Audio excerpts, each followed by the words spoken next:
بسم الله الرحمن الرحيم.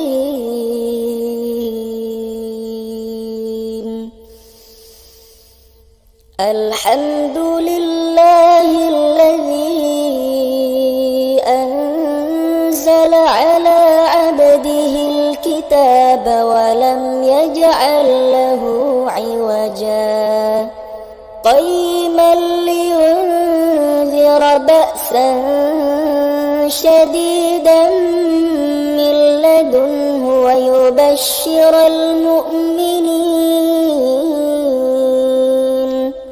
ويبشر المؤمنين الذين يعملون الصالحات أن لهم أجرا حسنا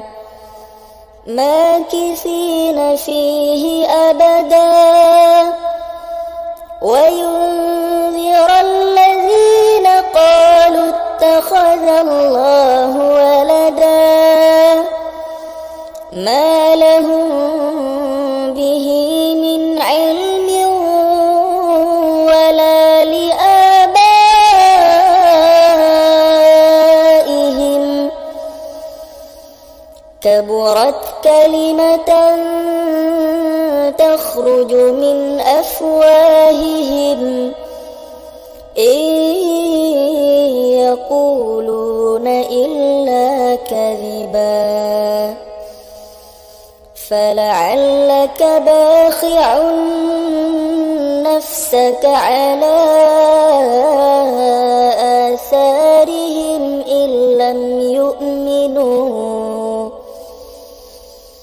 إن لم يؤمنوا بهذا الحديث أسفا إنا جعلنا ما على الأرض زينة لها لنبلوهم أيهم أحسن عملا وإنا لجاعلون ما عليها صعيدا جرزا أم حسبت أن أصحاب الكهف والرقيم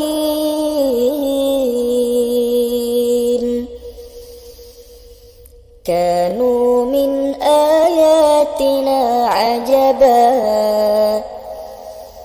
إذ أوى الفتية إلى الكهف فقالوا ربنا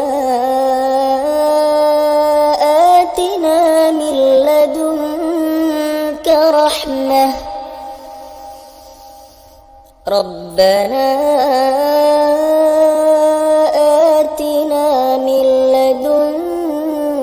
رحمة وهيئ